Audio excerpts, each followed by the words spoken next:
Hello, everyone. Welcome back to the Cipher Brief. I'm Ethan Masucol, editor-writer. It's been a week now since Israel first launched airstrikes on Iran's nuclear program and military targets. Both sides have traded fire since then. The US was reportedly considering military action, considering whether it should join Israel's campaign, but for now, the diplomatic option seems open still. President Trump has offered a 2-week diplomatic window, and the Europeans are also pushing on their side. So it's been a week. Where are we now? Here to talk about that with us today is Alex Vatanka, a senior fellow at the Middle East Institute. Alex, thank you so much for joining us. It's great to be back. Thanks for having me. So, Alex, just to start with a level set, I want to look at Iran's standing right now. How bad has it gotten for Iran? Where is it with its nuclear program, its military capabilities, and what's the rhetoric coming from Tehran, and how is it framing it? So let me take the rhetoric part first. Obviously, as you can imagine, is pretty predictable. They're saying they're doing just fine. In fact, you're hearing some members, senior members of the Islamic Republic, expressing, including Ali Shamkhani, a former nuclear negotiator who, for the last week, we thought had been assassinated in an operation by the Israelis.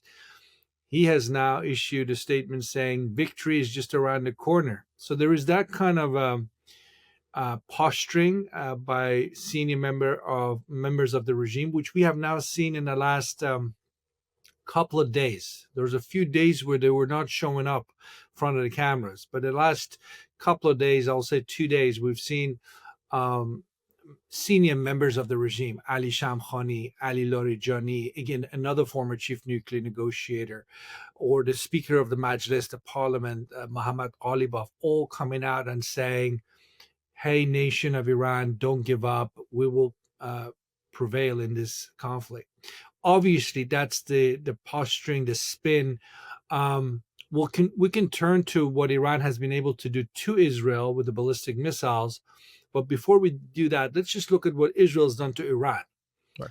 And there's no sugarcoating that. I mean, the Israelis are hitting Iranian targets at will in Tehran, in central Iran, today in Rasht, up in the Caspian, throughout western Iran. So, it doesn't seem to be much of an exaggeration to say the Israelis actually do have pretty much control over a good part of Iranian airspace, if not all of it, which means, again, air superiority combined with good target intelligence, ability to operate underground, as Mossad has proven in the last week or so that they, at least up until recently, had the capacity to do. All that suggests to me that Israel has still the capacity to hurt the Iranians going forward.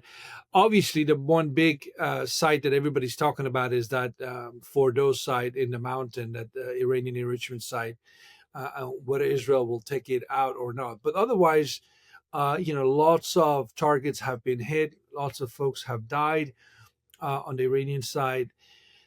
And we might enter a new phase of this. I mean, there are Iranian reports, in Iranian diaspora media reports, suggesting that Israel might now turn its attention to security forces in the hope that by taking out security forces, that you create a sort of panic that law and order will essentially cease to exist, which means that the Iranian public can come to the streets and challenge the regime from within, a regime change at the hands of the Iranian people. That might be a scenario that's in the works. Obviously, we're not there yet. Mm-hmm. There are reports that Israel has struck targets such as the internal security service headquarters, police stations, and things like that. So that might be part of that. And actually, turning to Israel, then, what they are still continuing to hit targets in Iran. What do you think is their goal? What do you think will be job done for Israel? Is it the nuclear program, or is it regime change?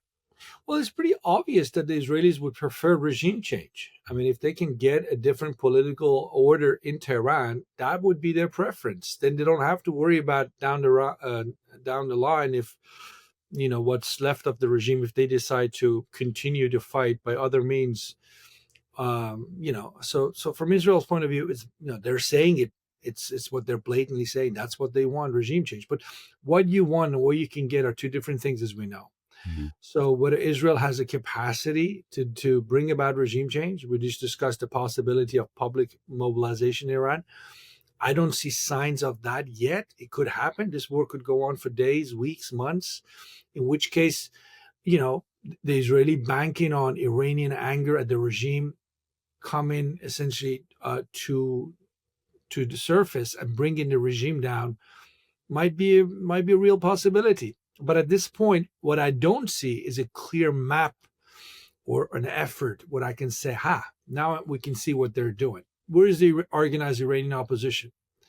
Just sort of sitting back and hoping that people in the streets will come out doesn't necessarily mean a smooth transition to something different in terms of the government in Tehran is concerned will happen. So that's my big question mark watching from this side of the Atlantic Ocean. So no, I mean, I don't know. The Israelis also have to obviously take into account a whole different dynamic that they might not be necessarily the only actors. Well, they won't be the only actors shaping, which is the Iranian diplomatic negotiations with the US and the Europeans, which are ongoing right now. So, what is Iran offering the US? What is Iran offering the Europeans? And if that's good enough for Trump and the Europeans, will Israel be able to sort of not sign up and come on board? Can Israel stop the rest? So that those are the sort of questions we have to ask ourselves. But a lot of what really, if you're Iran, you need to do at this point is to get Trump's attention, to give the United States the sort of thing this American president has asking for. So no enrichment, how you go about it, if Trump is willing to give the Iranians a face saving option, as we've been calling it for days now, a ladder to climb down on. All that, these are sort of details that President Trump and his team have to figure out. But clearly, the Iranians want a diplomatic end to this. They want these strikes to stop. The question is, what are they willing to put on the table for the U.S. to put pressure on the Israelis in turn to bring it to an end? Right. Because at the moment, it seems like there are still conflicting red lines, demands, things like that. But as you say, the Iranian foreign minister, as we're speaking, is meeting with European counterparts in Geneva right now. Right. Absolutely. Yeah, he is, and he has now, apparently, from what you understand in the reports, talking directly to Stephen Witkoff, President Trump's special envoy, which, frankly, the Iranians should have done from get go.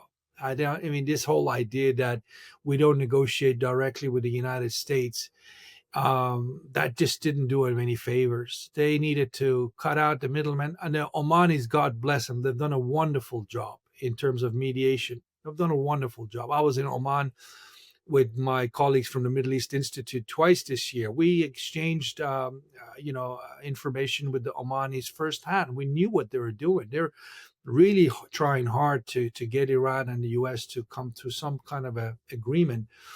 But still, when you are under such a tight deadline and the pressure is on, the idea that you don't show up in Washington or you don't receive Witkoff in Tehran to sit down and really talk it out, that just seemed like a lost opportunity. I hope going forward, Araghchi will not waste time. I mean, his country, Iran, can't afford wasting time. Iran's basic infrastructures are right now being attacked. So you preserve your pride for the sake of much devastation to the country.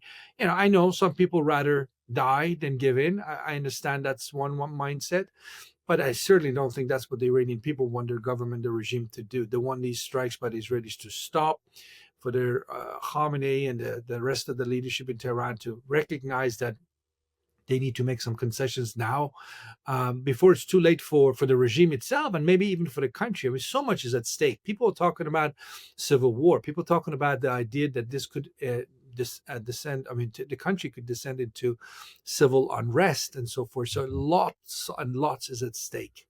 Right. So, Alex, in these coming days, as negotiations continue, as diplomacy continues, at least in these next 2 weeks. Um, what are you going to be looking for? What sort of concessions do you think would really push this process forward, or what are the pitfalls that you're also looking for? Look, number one, I would say I don't necessarily think the 2 week deadline means much in practice. I mean, obviously, the president has bought himself time, but Iran and Israel still hitting each other. The U.S. has just sort of decided to officially park itself out. It's remember, officially, U.S. didn't take action because the president gave U.S. 2 week window to decide. But in reality, U.S. is involved on Israel's side, as we know. The Israelis are using American weapons. So U.S. is involved. And for some Americans, including supporters of President Trump, like Stephen Bannon, who repeatedly says this is exactly what we should do, not get involved directly, but just keep giving the Israelis what they want to do, what it is they want to do. So the window, the 2 week window, might mean much in the terms of creating space for these negotiations. It might be extended. That's not unheard of. President Trump does extend these deadlines that he sets. Um, or something else happens in this actual conflict that forces the U.S. into the conflict. I mean, again, there are about some 50,000 American troops in about 20 different military sites across the region in Turkey, Iraq, Kuwait, Bahrain, Qatar, UAE, Oman. On top of that, you got American troops on various aircraft carriers not far away in the Arabian Sea, and more are coming. So lots of targets. Does somebody in Iran make a decision to take the war to the United States? Well, that suddenly your 2 week window of opportunity for diplomacy is gone, because I can't imagine President Trump not responding forcefully and immediately to that. So what I will be watching for, Ethan, is the creative thinking on the side of the Iranians. They really need to seriously consider giving up enrichment. I don't see why that is so critical for them. Maybe even have to give up the entirety of their nuclear program. Again, that's much harder for me to see Khamenei agree to. I think he would rather die, or someone from the regime take him out. So he accepts the basic inevitable reality, but he doesn't want to be alive to see it. So that's what I'm talking about here, is what happens inside the Iranian regime, because there are plenty of people in the regime, I'm sure, who right now are so angry with Khamenei, saying your doctrine, your dogma, your stubborn approach to Israel and the United States is the reason why we came to this point where Iran is a strategically isolated country. It's a country that comes under attack by another country, and really the international community hasn't cared much. I mean, why is that? Why doesn't anybody say that Israel is attacking nuclear sites in Iran? Why is that? That's the sort of question you should be asking in Tehran. And the reason for that is the nature of the Islamic Republic. It's a nasty regime that has brought itself to this point of loneliness, no friends, and its own people inside of Iran. If they don't sympathize with the Israelis, they certainly don't seem to care much when these senior leaders in Iran have been assassinated. A reflection of what the regime has done to its own people. But there are enough people, I would assume, so-called pragmatic voices in Iran, who, for nothing else other than perhaps self-preservation, will have to conclude that we need to change course. We need to make concessions. And as I said, they have to be creative about it. And for the United States, it's not easy, because look, U.S. isn't ready for regime change. That much is clear. So regime change sounds wonderful, sounds like the easy thing to do. Who doesn't want to see a free, democratic Iran on the side of the United States, the way things were before 1979? Challenge is, where's the path? Where's the blueprint for how it's going to happen? How do you go from point A to point B without all the risks? And by the way, this isn't the Iraq war. This isn't, nobody's talking about boots on the ground, and as far as the U.S. is concerned. And the Iranians have been preparing for something like this for decades. So God knows what they have up their sleeves in terms of maybe internationalizing the conflict. Everybody's talking about, Iran closing the Strait of Hormuz and so on. That's the easy ones to think about. They've mentioned that since the 1980s. What else might they do that surprises the U.S.? An American commercial interest in the Gulf, where you got billions, if not trillions of dollars of American business interests. So much is at stake. And that last point I make, Ethan, very few people in the region care that much what happens to the Islamic Republic, because, again, it hasn't made itself friends. but they do care about how Israel gets to do what it wants. Because some of these countries, and we're hearing the Turks are saying it publicly, and the Saudis and others probably the same, that if Israel gets to do what it wants to do in the region at this sort of intensity, at this level, but open hand, they might be next. Might not be the same kind of campaign that comes their way, but that Israel can turn towards anybody in the region, say, I have a blueprint for a new Middle East. It's my way or the highway. And I think a lot of folks in the region right now are wondering what that means for them once this conflict is over going forward. It's a dynamic situation, extremely complex, and I'm sure we will be talking about it further in the coming days and weeks. Uh, Alex, thank you so much for joining us, Cipher Brief. Ethan, always a pleasure to talk to you.